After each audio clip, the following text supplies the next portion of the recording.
Olá pessoal, nesse vídeo nós vamos começar a entender como que funciona o relacionamento de herança entre as classes. Vamos imaginar a seguinte situação. Nós temos aqui a nossa classe conta bancária, certo? Porém nós sabemos que dentro de um sistema bancário nós temos vários tipos de conta. Nós temos conta poupança, conta salário, conta corrente e cada uma delas tem as suas particularidades, correto?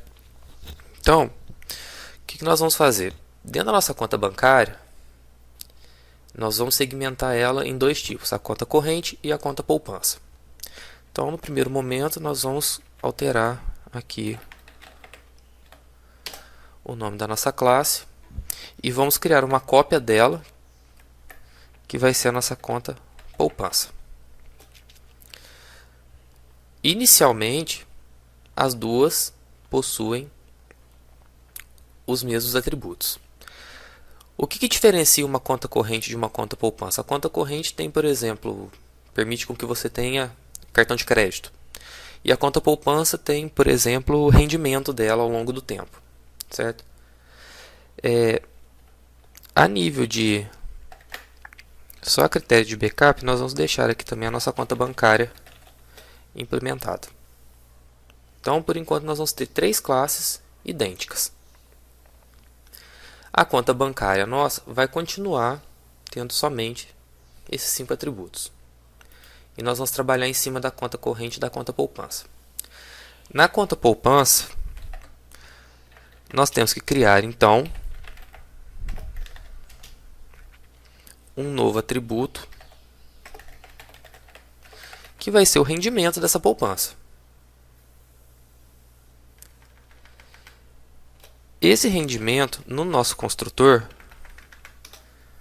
vai ser inicializado com 0,01, ou seja, essa conta vai ter um rendimento de 10%.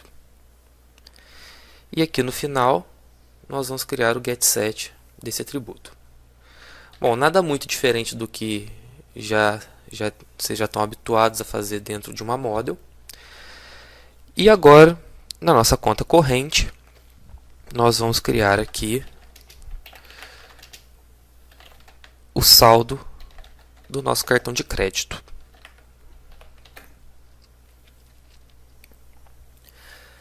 Esse saldo vai ser inicializado dentro do construtor com 1000. Ou seja, além de nós termos o saldo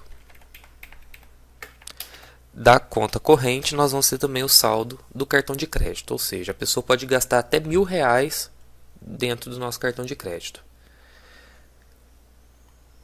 De novo, criar também o nosso getSet.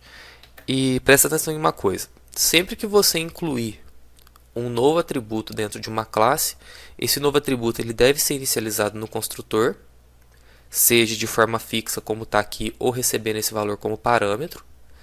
E deve-se criar também o getSet desse atributo. Correto? Bom, notem uma coisa. O que diferencia a conta corrente da conta poupança é somente esse novo atributo que nós criamos. O restante é comum.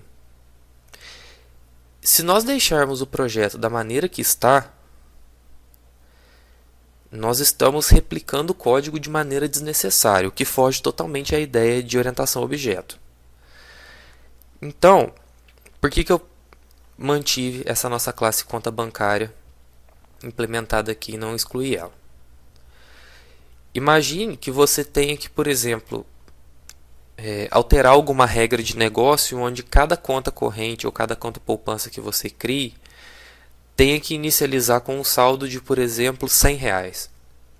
Você teria que vir aqui na conta poupança, alterar o saldo, vir aqui na conta corrente e alterar também essa linha do saldo. Isso faz com que você tenha um retrabalho desnecessário, correto? E nesse caso, entra o conceito de herança. O que o conceito de herança define? Que você pode reaproveitar código de uma classe dentro de outra, fazendo com que uma herde todo o código que está implementado em outra classe. Como? Note que todas todos esses 5 atributos aqui, titular, número da conta, número da agência e o saldo e o limite, são comuns nessas duas classes. Isso pode ser movido por uma terceira classe, que é o que nós vamos chamar de classe mãe. É a classe que vai prover esse código para as filhas. No caso, o que nós temos aqui de mãe é a conta bancária e o que nós temos de filhas são as contas correntes e a conta poupança. Como que isso fica implementado? Dentro do Java, para você definir o relacionamento de herança, na assinatura da classe, você vai usar a palavra-chave extends e definir qual a classe mãe dessa classe sua. Correto? Quando você define esse relacionamento de herança, você não vai precisar mais do que já está implementado na sua classe mãe. Ou seja, todos esses 5 atributos, por já estarem implementados na conta bancária, não tem necessidade de serem implementados aqui novamente. Então, a primeira coisa que nós vamos fazer é apagar isso. Note que todos os nossos getSet vão dar erro, porque agora a gente não tem mais esses atributos aqui, então nós vamos apagar eles.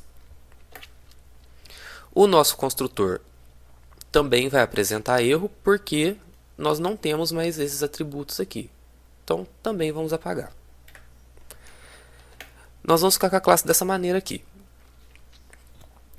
E aí notem que toda vez que nós trabalhamos com essa palavra-chave this, nós estamos fazendo uma referência à própria classe. Essa referência super define uma referência à classe mãe da nossa classe conta poupança, ou seja, isso daqui faz uma referência à classe conta bancária. Se você, por exemplo, deixar o cursor do texto aqui e apertar um F3, ou colocar o cursor do mouse aqui em cima, você vai ver que esse super está chamando exatamente esse construtor aqui.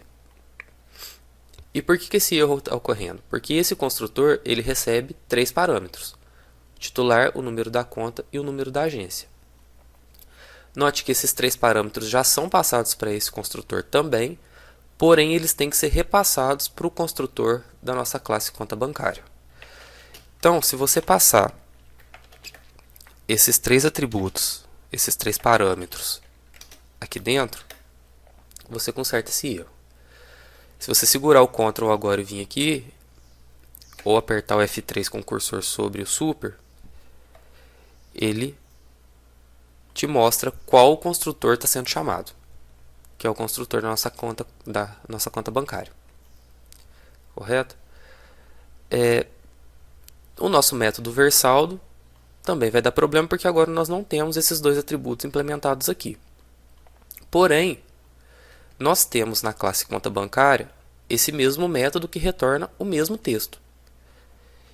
E para fazer a chamada desse método aqui no versaldo da conta poupança, da mesma maneira que nós usamos o this para fazer a referência à própria classe, nós vamos usar o super para fazer referência à classe mãe.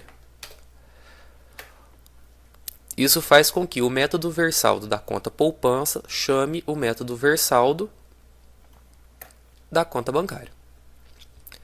E isso estabelece o relacionamento de herança entre as duas classes. Note que, da maneira com que está implementado esse código, nós não precisamos mais alterar nada desses 5 atributos: titular, número da conta, número da agência, saldo e limite, na conta poupança, porque isso vai estar implementado na classe mãe dela. Da mesma maneira, nós podemos fazer isso na conta corrente. Só para finalizar aqui, nós podemos concatenar esse texto com o que ficou faltando exibir, que é o rendimento. Então nós vamos colocar aqui para exibir também o rendimento. Como é um percentual, nós vamos multiplicar por 100, só para exibir esse valor em percentual.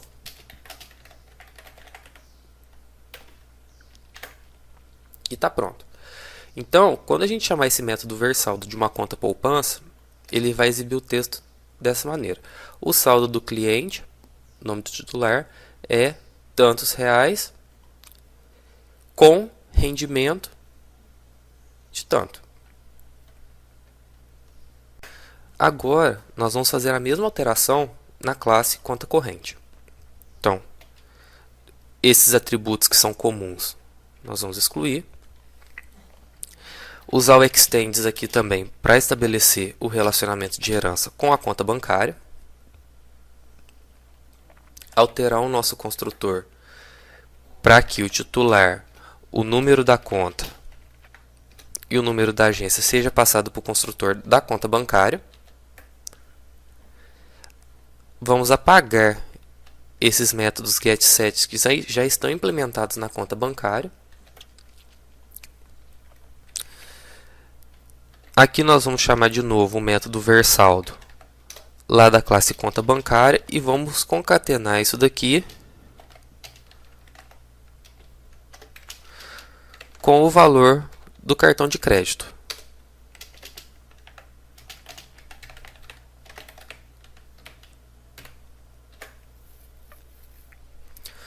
Com isso, nós temos duas classes filhas da classe conta bancária. Notem que em momento algum trecho desse código foi duplicado. Essa é a importância de se entender esse relacionamento de herança. O que acontece? Quando eu precisar alterar, por exemplo, o saldo, eu venho somente aqui, o saldo que é inicializado em cada conta. Lógico que pode ser que haja alguma divergência, pode ser que eu tenha que inicializar uma conta poupança com um saldo e uma conta corrente com outro saldo, e isso eu posso fazer diretamente no construtor. Correto? Por exemplo, eu poderia não inicializar o saldo aqui, poderia apagar essa linha, e vamos supor que a conta poupança inicializasse com um saldo de 100. Então o que eu faria? Eu teria que chamar o setSaldo, inicializando ele com 100. E nesse caso, eu tenho que chamar o método setSaldo porque eu não consigo fazer uma referência direta ao atributo. Eu não conseguiria fazer, por exemplo, isso daqui. Por quê? Esse meu atributo saldo, ele não está visível na nossa conta poupança. Isso acontece porque o atributo saldo dentro da conta bancária é um atributo privado, ou seja, ele só é visível dentro da própria classe. Caso eu queira que esse atributo saldo seja visível tanto na classe conta bancária quanto nas suas filhas, eu tenho que alterar a visibilidade dele para protegido. E aí sim eu consigo fazer esse tipo de chamada. Essa palavra-chave de protegido, essa que define a visibilidade de protegido numa classe, define que a visibilidade desse atributo ou desse método vai ser dentro da própria classe, ou seja, é a mesma visibilidade de um privado, e também em todas as classes que herdarem os dados dessa classe. Ok? Vamos voltar aqui então o nosso saldo para privado e vamos deixar o nosso construtor como estava. Correto? Vamos considerar então que todas as contas, independente de ser conta corrente ou conta poupança, tenham que ser inicializados com saldo igual a 0.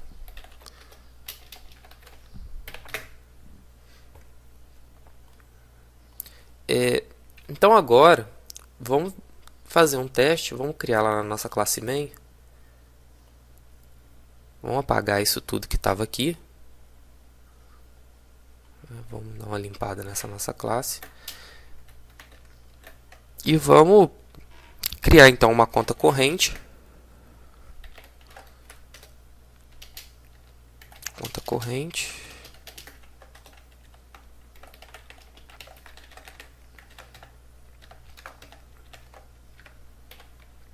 E vamos criar também uma conta poupança.